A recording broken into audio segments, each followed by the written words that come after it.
Hello, and I'm very pleased to see this much interest in Swiss wines. This is great. So I'm Ellen, one of the newer members of the circle, and we're talking today about the changing of the guard in Swiss wines. Laura Paccot is the person that you're really going to listen to.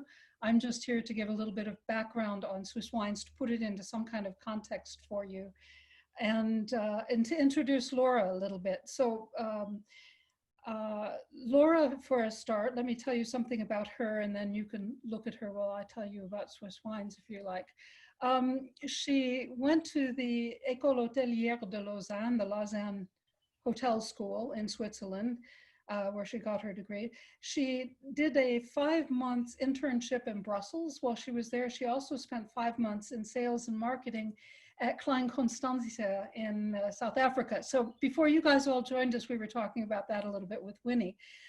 She then did a federal degree, if you like, in Switzerland at Shangjiang, which is the big wine school here, wine university.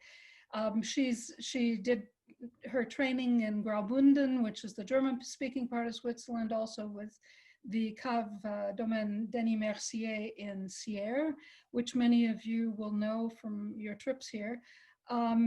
She also did a harvest while she was doing her Shangjiang work, did a harvest in Burgundy. So like a lot of the young Swiss winemakers who are part of this changing of the guard, the younger generation coming up, she's traveled a lot, she's trained in various places around the world, and that is one of the real strengths, I think, of this young group. Whoops, did I just lose you? Oh no, there you are.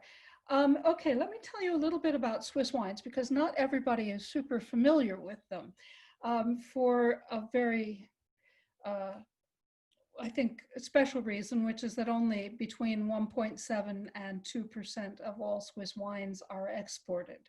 That's a tiny percentage. So let me just give you some numbers for the context, how much Swiss wine is made, where it's sold, and so on.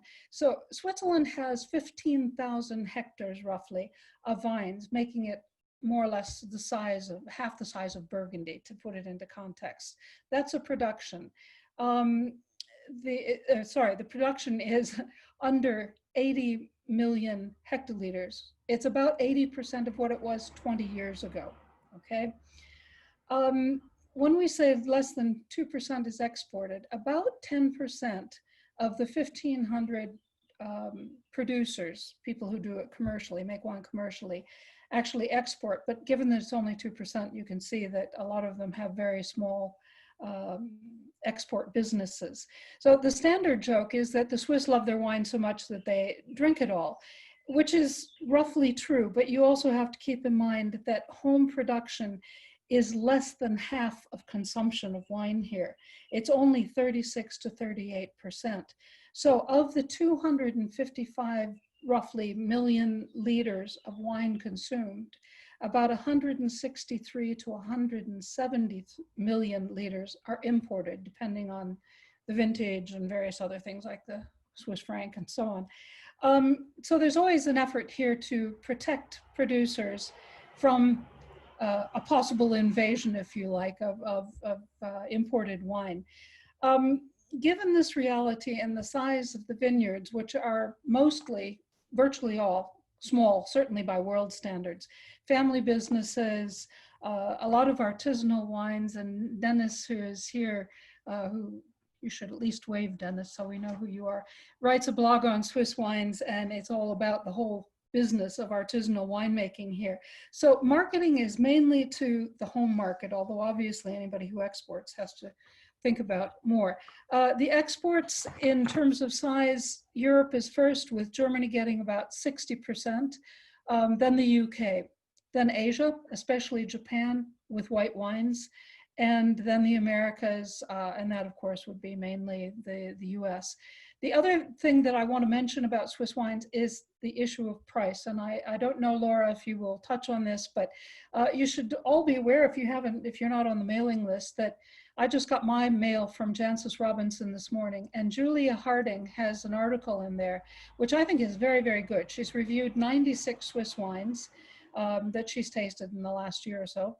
And she mentions briefly, she gives background on Swiss wines. She mentions briefly the expensive reputation. And she says, well, it's understandable. All you have to do is look at some of the photos of mountain wines. It's a mountainous country, the cost of labor here. But I think she didn't mention something else, which is very important. For those very reasons, Switzerland does not have a bottom end for a world market, a bottom price grouping. In other words, we don't make $2 or $5 wines here. Nobody can do that. So they start higher. But when I've compared them on my travels in the last year to South African, Canadian, American, French, and Italian wines, if you compare apples and apples, oranges and oranges, so that you're talking the same level of quality, I do not think Swiss wines are expensive. So for wine lovers who are willing to pay a bit more for their wine and who don't drink Blanc, I think that's actually an important point. The only other thing I'll say, and then I'll turn it right over to Laura, is my own take on Swiss wines, which I've been writing about. Well, the first time I wrote was in 1986, but I sort of started more seriously about 2005 or 6. For me today, I would say that I like to say my mantra is that Switzerland is to wine today what Scandinavia once was to interior design. I think it's a real showcase for precision, discretion, a vision that calls for products that are tied closely to their place of origin. They're clean and contemporary. There's a lot of respect for the land and its history. For traditional handling of materials at the same time as they've kept older skills. I think Switzerland has added a lot of newer ones. And there's a very important last remark about Swiss wines and winemakers. I think they have a very good understanding of the well-educated wine palate of Swiss wine drinkers. The Swiss import a lot of wine. They import good quality wine. They're the 4th market for Rioja, and they're one of the top markets for mid to high range Rioja wines, for example. So the Swiss are used to drinking a lot of very good wines, and they're very demanding. Okay, Laura, it's your turn. Tell us about the change of generations. And let me say that Laura became a mother in 2018, and that was also the year that she became the owner of her family's winery, and her father now works for her. So she's a very good person to talk to us about this changing of the guard and the good things, the difficult things, and where we're headed. Your turn.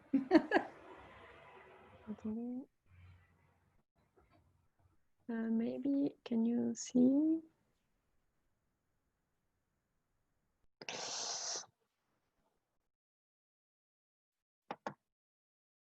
Voilà. Can you see the presentation? Yeah. It will help me as I do not speak English as well as Ellen. So first, I would like to thank LF to have invited me and to trust me to speak about this topic. And so as she said, I am taking over the estate of my parents, and I did not choose to do it directly. I think, so as she said, I first studied in the hotel management school, and after I decided to come back to the estate. And as my father did not know that I would like to come back so early, he did it know really late actually.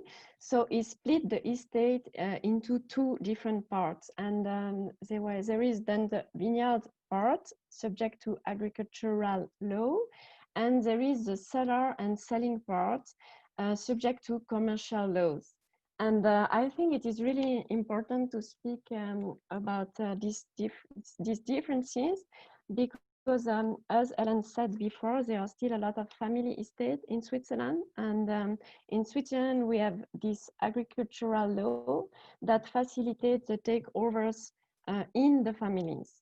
So the laws allow the acquisition of an estate at a very good value for the child who would like to take over. And this value is about 2.5 times lower than the market value, to give an idea. So it's a big help for the child to take an estate over, because they don't have to pay so much to the state or to the brothers and sisters. So I think it is also one of the reasons why there are so many child that takes estates over. And maybe in addition to this lower value, estimation value of the estate, there is also a law that protects against the fragmentation of the estates. So it is not a law to separate a farm between all the children. So if we have a different child, only one can take everything over. Only they can be 2 or 3 if they want to work in the estate together. But if one wants to take over and another one is doing something else, the one who wants to take everything over will have a preferential value on all the estate, all the parcel and place to live on the estate. So I think, voila, it is the reason why they fight against this fragmentation is so that the farm is big enough to being able to live with it. Otherwise, it would be too difficult to buy it at the market price. So as Ellen said, I officially took over the vineyard and not the cellar side of the estate, and I sell my grapes to my father, who is making the vinification. So we are in a good collaboration with my parents, and I think it was a good way for me to arrive here, because I am really in charge of the vineyard. And my father is not too often here, or he has to ask me. He cannot just take the decision. I take the decision, but he's still involved in the cellar, and it's maybe it's a bit less pressure for me, because it's a lot of job in the beginning to arrive, and we have still a lot to learn. So I really appreciate the good understanding with my father. And my sister Marion is also working with us, and she's more on the communication part of the estate. So I think it's also a good separation of the task. So our estate is 19 hectares. So we have enough job for all the family. And we are located in Féchy. So it's, as Ellen said, Canton de Vaud, half an hour from Geneva along the lake. And we are many, it is right, I have the same feeling.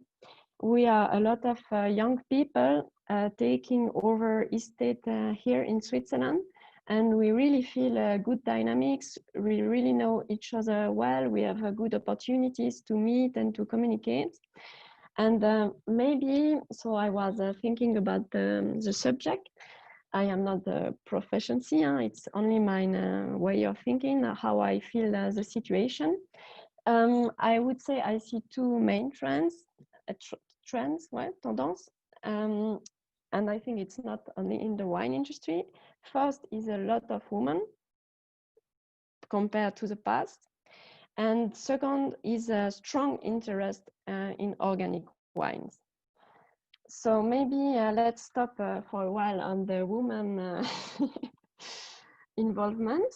I think why there is so many women, I read a lot about that, because in the beginning I came to the estate, I had a lot of solicitation only because I was a woman, and I thought, I'm making wine, I'm not just a woman, I really have a work, and I want people to come to me not only because I am a woman, but because I'm making good wine.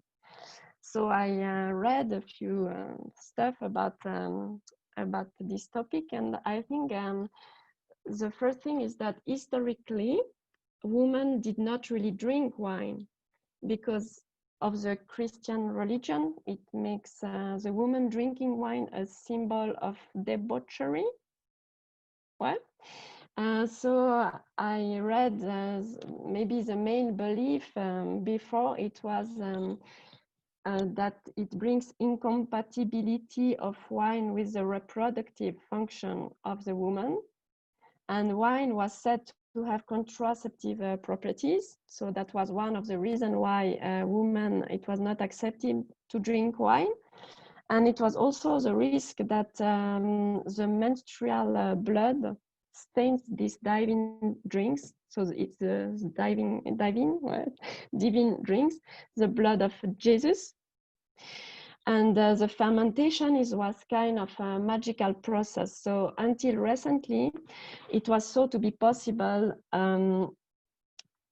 it was, the fermentation, it was not so well understood. So they saw maybe the menstrual blood of the woman disturb the fermentation. So it was also another thing that brings the woman away from wines. And maybe the third belief before, they were also very worried that the alcohol effect on women, they bring women to have a freer sexuality, and that they would go with other men. So, and that they would also speak about family secrets or some business secrets of the family. Voila. And during the history, there are also times where women can drink, and then they cannot drink anymore because, well, and in the 70s, so 1970, there is a liberation of the woman, and the wine becomes kind of a symbol of a social protest, like cigarettes or jeans and everything. And as the money runs the world today, I think women were also seen as a potential market.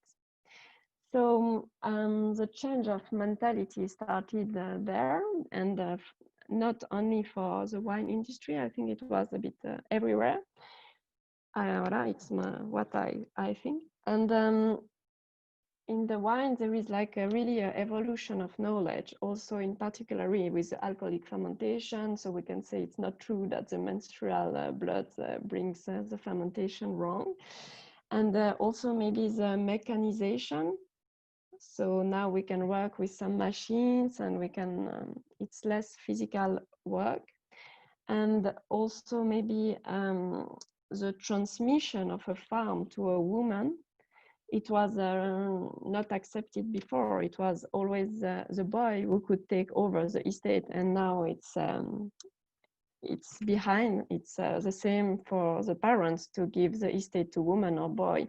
And I think that's why it's impressive at the moment. It's going so fast because our generation, our parents, it's equal for them, the boys and the women. So it was a really,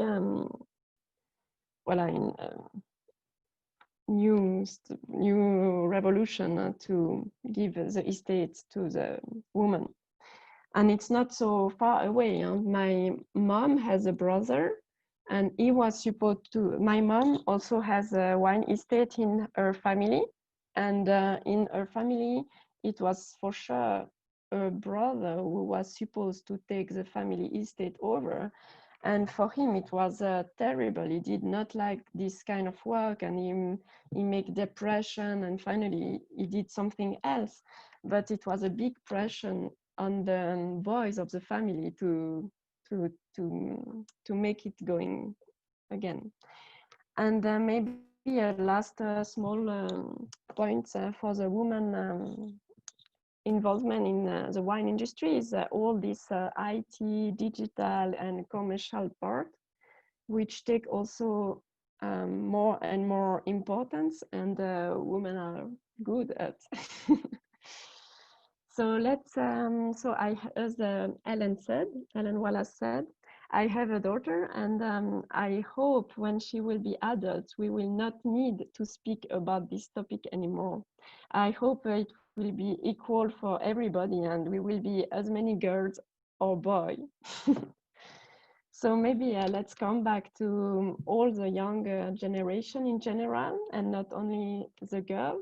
And let's go to the second point, which is the trend for organic and nature wine, so wine without sulfites. So yeah, so as I said before, I think my generation is really lucky because we can choose what we want to do, and we don't. It's not the same way of coming to the wine. It's not because we have less pressure and obligation to take over. We are looking for a job that fascinates us, where we look for the passion, and we don't do this kind of work for to eat or to earn money like it was maybe before. So I think it changed completely the way of coming to this kind of work. And I think, as Ellen said again, we study a lot and we travel a lot to discover other philosophy and technical method. Our generation is really curious to improve and not to just stay on what was done until now. And we are really curious to test new things. And so we will always communicate it with each other. And I think we are also really lucky because the communication is much easier. We have no excuse anymore. It's easy to travel, and with internet and smartphones, it's almost free to have contact with each other. So I think it's also helped. And maybe also the estate has become a bit bigger than before. So we can also go away from the estate. Before, they only can work 7 days a week. They had no time to go to Zurich or to discover Burgundy because they had to just work every day in the vineyard to be on time. So maybe now the estate, as in general, it's not so big, but it's a bit bigger, and we can be with collaborator, employee or something, and it enables us to go one step behind to look around and to communicate with each other. So on my side, I'm really lucky because my parents are really open-minded, really curious and passionate. My father did not have the obligation to take over, so it's not the cliche was with the generation problems where I always have to fight against my father because he doesn't want to change. Not at all. My father was always a pioneer. I think he was always, and he is always up to date, and he's always happy to make some new try. And he started with biodynamic culture in 1999, and after 8 years, the whole estate was biodynamic. But it took a long time to do everything biodynamic because it was not so easy. And it was difficult to have access to this new cultural method because of all the new knowledge he has to have. And organic wine had a bad reputation before because as a winemaker colleagues, they said, oh, you bring us some weeds in the vineyards, go away. And also for the consumption, people thought that organic wine had œnological defects. And so it was not so easy in the beginning. And also there were not so much seminar or information about this method because it was not on the time. And so, and and maybe also I think they did not start it 20 years ago because of ecological point of view. It was more to make better wines for the taste of the wine and to allow the character of each single vineyard to better express. Because in our region, you all know that historically we only had one grape variety, the Chasselas. And so the idea of different terroir is dominant. We don't speak about the grapes, we always speak about where it comes from. So we will drink des Allais, Saint-Symphorien, Féchy, Montsurol, but we don't drink Chasselas because it was always Chasselas. So it had no interest to saying it. And my father, he was like cultivating his vineyard, and after 2-3 years, it was everything good in the vineyard, but in the cellar, he always had some problem of reduction, of the end of the fermentation was not going well, and he was like wondering what he could improve to have less problem in the cellar, and that's how he started to try with biodynamic culture.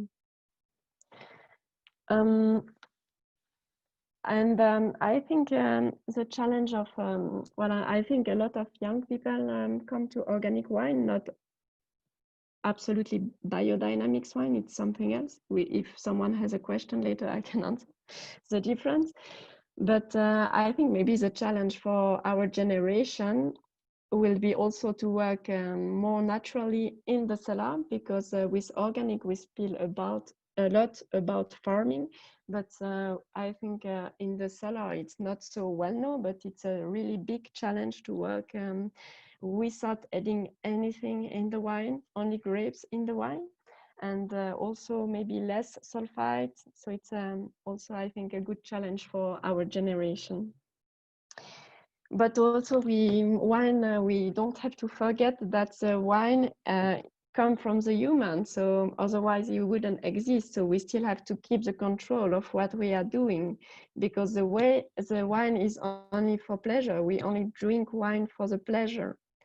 It's not because it's a natural wine that it has to be bad on the taste. The only goal of doing wine is to procure emotion, and it has to keep civilisé, vin civilisé, il faut que ça reste un vin civilisé, and to keep the signature of where it comes from, so it doesn't have to have too much enological problems. Maybe, yeah, voilà, it was just to have a bit more practice. It's a new product we've just started, and it's a bit of my impulse, and I think it's a good representation of the topics of the new generation. It's a petit en nature, so it means with the ancestral method. So it means that, but of course, it's biodynamic in the vineyard, like my father before, and of course, it is Chasselas grapes, autochtone and local grapes, but the fermentation and in the bottle, and this is the CO2 who protects the wine. And there is no sulfite added, only grapes. And also you see the plug, the cork, it's a special one. So I think it's also a break in the generation. So it was really funny, and my father is really happy with with this new product, but it's a bit trouble, and it's not so sure. The method is not so easy to be precise, but we are kind of happy to start with this new adventure. Voilà. Voilà, maybe I can come back on Ellen while I spoke about the price of Swiss wine, and I absolutely agree about what you said, Ellen. And yeah, maybe to give an example, I asked my father about the middle salary. One of in the 1970s, a teacher earned about 1,700 Swiss francs, and today a teacher he earns about 7,000 Swiss francs. So it's about 4 times more the salary of a teacher compared to the 70s. And if I compare the price of a bottle of wine, a price of Féchy, because it's what I know, in 70 it was sold for 4 Swiss francs, one bottle of wine. And today, if I look at the average price in Féchy, it's about 9 Swiss francs, one bottle of Chasselas. So it means a little bit more than 2 times more. But it means compared to the salary, it did not went up so fast. It's 4 times more expensive to hire people, but it's only 2 times more. We sell our wine only 2 times more. expensive. So I think it's a good image. And as Ellen said, Swiss wine cannot compete with very cheap wine because of the expensive salary and the slope in the landscape. So we need a lot of people working in the vineyard. But it's also never goes so high in the price. I think we have a good, you can find really high quality wines between 15 and 50 Swiss francs. So I think it's also not going so high like Burgundy or really well-known region from France. And maybe it's also because we do not export so much, so we do not have the well, and it's also historic because well, Swiss wine is not exported, and so it's unknown. It doesn't have any reputation outside of Switzerland. Nobody knows Swiss wine. Maybe they just have the idea it's expensive, or but they don't know. But it's because of the high quality watches or the technologies, the university, tourism, good quality cheese and chocolate, but they don't know about wine. And because the production, well, because, but well, Ellen said we do not export a lot because we drink all what we produce, and this is true. And I also think we do not have the culture of export because until after the Second World War, Switzerland want to ensure the self-sufficiency, and agriculture and viticulture are high protected. So the sale of the products and the price of the products are guaranteed by the state, and the state compensates with high import taxes. So the law changed in early 1990. So because the people were tired of paying so much compared to the neighboring country, and the state had to open the borders finally. So I think the Swiss winemakers were really well protected until the 19th. So it was not so much competition. And since there is a little bit competition with the importation of foreign wine, I think the Swiss wine quality has really grow really fast. But they did not have the idea to export because until the 19th, they could sell in Switzerland a lot for a very good price. So it was a bit, well, and it brings time to make a reputation of a product. So I think it's also one of the things. Voilà, I think now I will let the place to the question, and I thank you for having listened to me, and I hope it answers some questions. Thanks very much, Laura. That was very interesting, and it is nice to see so many young people in Switzerland taking up the challenge. Can I just kick off with a question? Do you envisage that there will be more exports if some of you get together? Because I see you've got one of your fellow friends that you mentioned, Madeline, is also on our webinar. I mean, is there collaboration where like, I can't remember the name now, that we saw in Ticino of the 3 wineries, Ellen, you might remember, that make wine together and export it because then they have enough volume. Do you see something like that happening? Yes, clearly, yes. And also the political is a bit going in this way because the industry is not so easy. We had a lot of production the last year and there is enough wine. And as Ellen Wallace said, there is a lot of importation on the market and there is no taxes anymore. So it's really difficult for Swiss winemakers. And one of the solutions was from Swiss Wine Promotion to help for export. And the condition to give us some money is that there are 3 different regions who collaborate together. And whereas it's not so, they don't have so high budget, but it's a small help. And I think it's good because it gives a good overview to the Swiss, because there are so many diversity. In our region, it's Chasselas, but in Valais, it's completely different. It's like another country for us. Well, that is the wonderful thing about tasting the Swiss wines, is that it's completely different to anywhere else. And it's lovely to be there and be able to taste them, but of course, not so much outside of the country. Yeah. Are there any other questions? Just unmute yourselves and ask. Ellen's got a question. Unmute yourself, Ellen, and ask. That There we work? go. Am I unmuted? Okay. Yes, I started to type this, Laura, and I can type it, but I'll ask you directly. I believe, well, actually, I'd like to add something to the last thing that you were talking about. I think it's important for people to remember when we talk about cooperation amongst young winemakers in Switzerland. This is a country with 4 national languages, and that doesn't include English. So it's not immediately apparent for all of these people to work together. And I think that is one of the real strengths and will be of Swiss wines in the future. But I wanted to ask you something specific, Laura.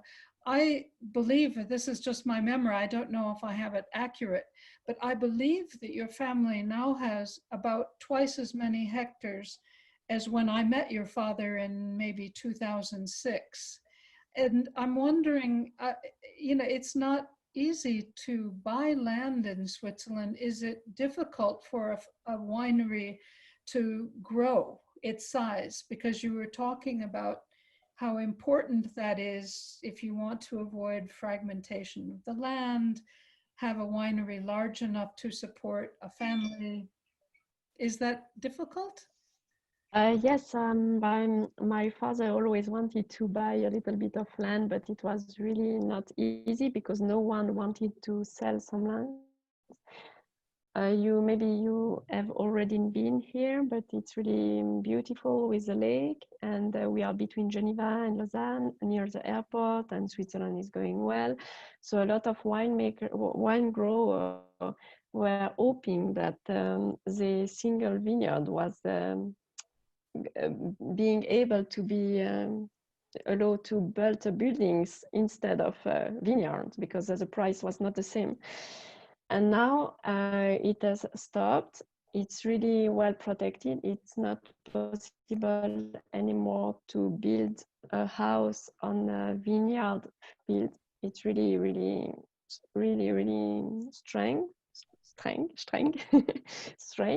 So I think it helps a little bit because now we see, and also, as I said before, there is a bit too much production. So I think it's difficult now for the wine grower. So we feel now a bit of moving. It starts to be able to buy or to sell a single vineyard here, but it's still very, very expensive. So actually we rent most of the parcel we have. We cannot really buy it. It's about 30 to 40 Swiss franc, 40 Swiss franc for 1 quadrat meter. Maybe you can help me, Hélène. Square meters? Entre 30 et 40 francs pour 1 mètre carré sur la côte. Yeah, 30 to 40 francs for 1 square meter of land. So and if you compare to the price of the bottle, it's really high. Mm-hmm. Okay. That's the price for agricultural land, and the price for if you were to build a house, then it's much, much, much higher. So much higher. There is, if it's zoned for agriculture, the price of the land is much lower, but it's still high. Okay, thank you. Dennis, would you like to unmute yourself? Hi, actually this is probably a question that either Laura or Madeleine could answer. Recently the cooperative Provins, the biggest winery in Switzerland, went private. And I'm wondering if an event like that, where they have, I don't know how many sociétaires, 2,300 or something like that, people who farm their own vineyards and sell to a cooperative like that, whether an event like that is going to free up some land, whether people are going to want to sell and not without the guarantee of selling their grapes to the cooperative anymore. Will they be less interested in staying on the land? Do you understand? Yeah.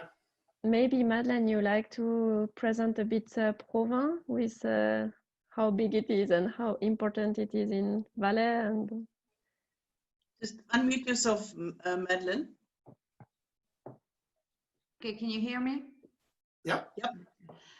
So yeah, Provins was the biggest cooperative in Valais since many, many years, and they actually don't own that much land, but many people grow grapes and bring them. What you have to know is that in the 70s and 80s, people used to go on holiday with the money they would make from grapes, which is definitely not the case anymore today.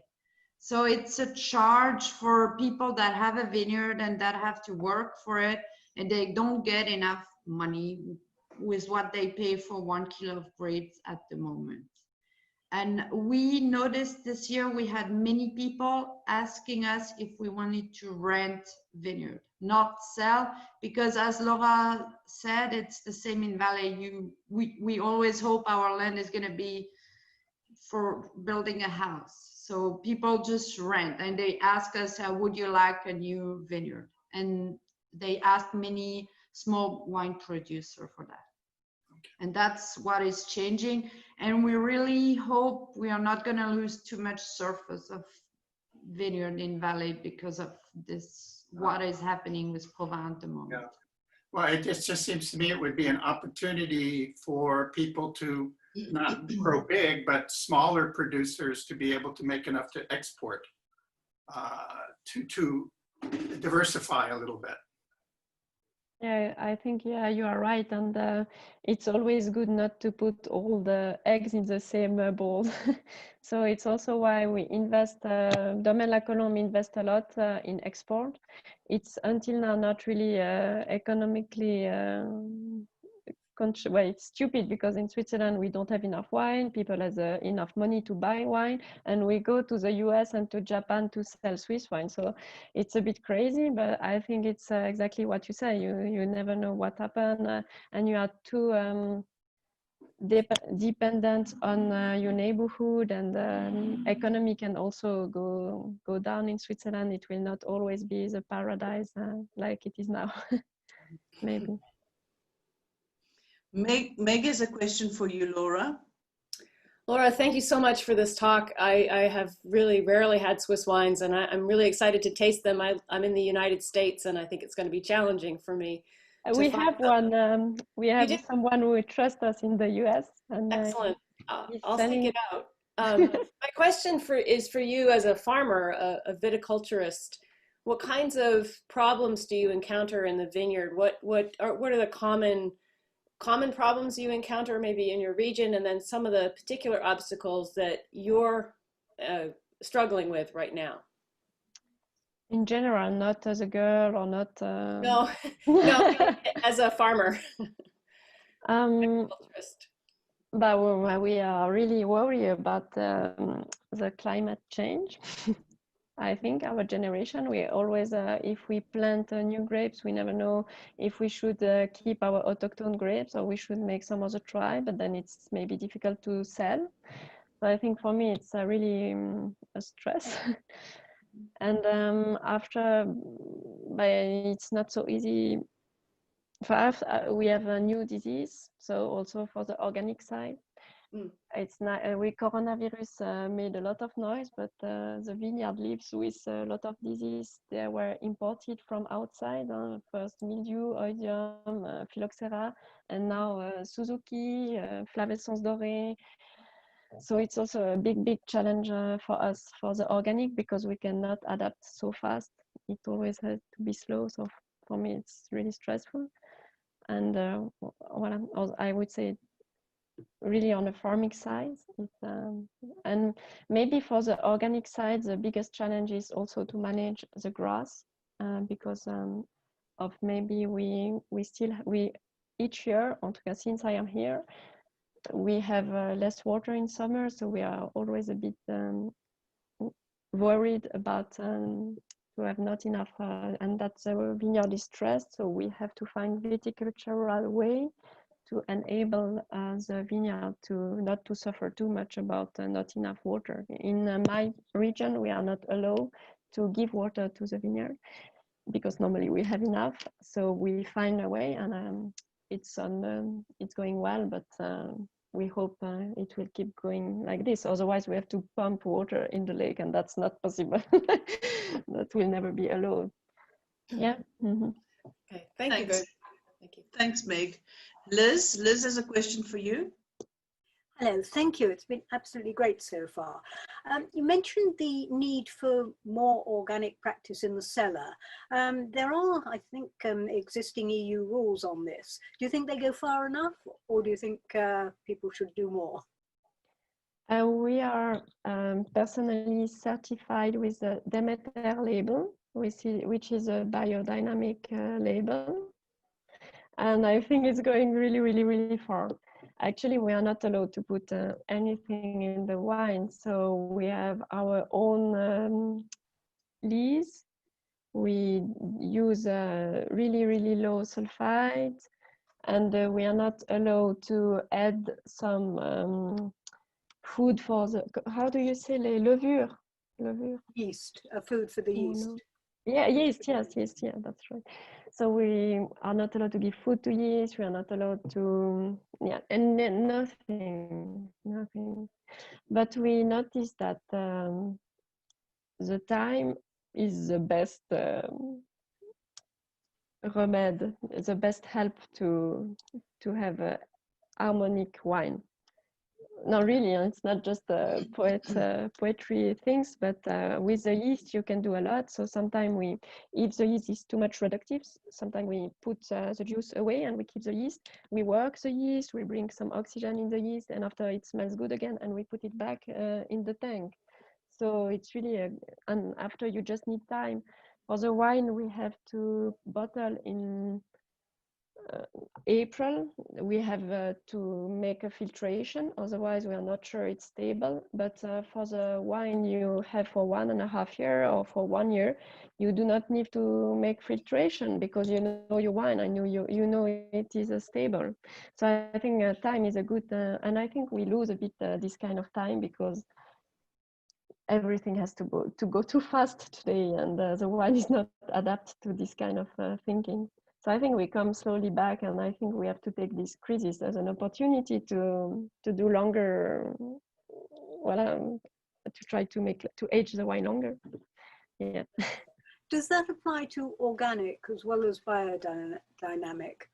Because biodynamic is taking everything a bit further, isn't it? Yeah, organic for me is really, really good, but maybe the bad side is that now it's really the fashion to be organic, and they developed really, really fast a lot of organic products to add to the wine.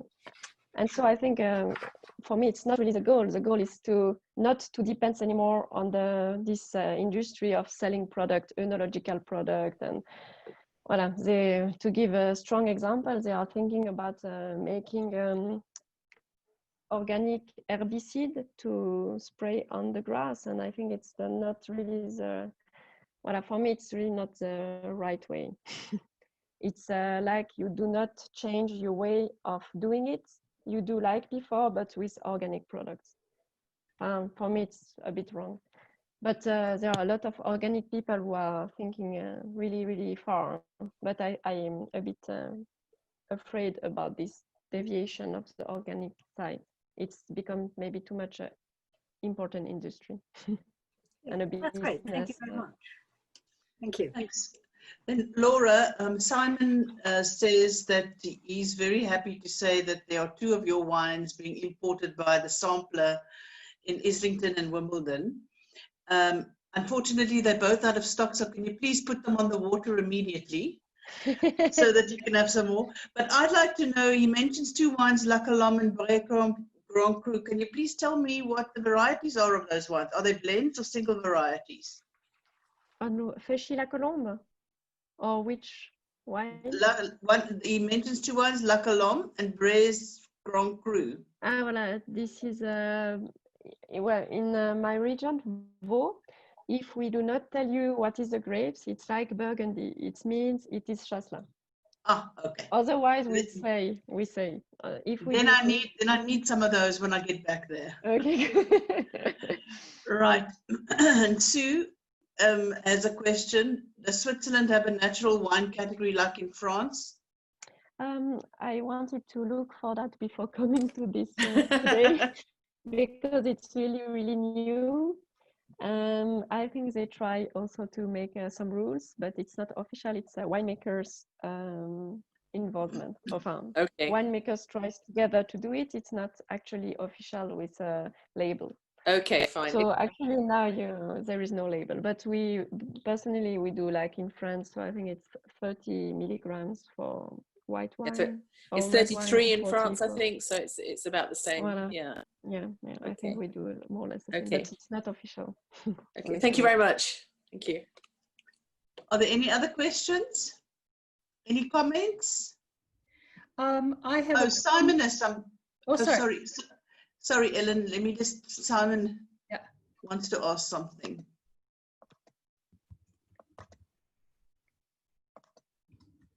Oh, Simon, can you unmute yourself? Because I think we're both pressing it. Try that. You can hear me now. Yes. Yeah. And hello, Ellen. Haven't seen you in a while. Hello. Hello, Simon. I'm in London now, no longer in Lausanne. I had a question. So you showed us a chart on the progression of the organic vineyards. Do you know the proportion of biodynamic? I don't have numbers, so I don't want to say, but it's not much. No, I think it's still pretty small. Okay. That's right. Okay, no worries. Thank you. Okay, Ellen, go. Sorry, I actually just typed it up. It was just a comment for Meg. I think wasn't it Meg who asked, who said she hadn't had any. I'm looking on my screens here. Had any Swiss wine? The Julia Harding's article in Jancis Robinson today does have a list of. I think it might just be UK and US importers of Swiss wine. So which is not a list you see very often. So that's quite useful if anybody is interested in trying to find some. There's one on my blog too, a list on my blog as well. Good, thank you. It's a little more complete than Julia's is, but if anybody's interested, yeah. Yeah, Well, I also was, sorry, I was just looking at the U.S. importer. It looks like it's Schatzi wines. It's Schatzi, yeah. Schatzi, yeah. I just put the URL for any other Americans here. I put it in the. Actually, I see Valerie there. She did a piece on. Hi, Valerie. She did a piece on Domaine La Colombe, I think, didn't you? Or yes, yeah. for Schatzi. Yeah, for Schatzi, exactly. Yeah. Good. Any other questions? Oh, Paula has something. Can you unmute yourself? Oh, no, you don't. You're just waving, Paula. I'll wave back. Well, if that's all for today, Laura, that was very interesting. Thank you very much. And you're now making me wish that my government will allow me to travel because I need to get back to Switzerland and try. And I am a fan of Chasselas, so that'll be the first one I try.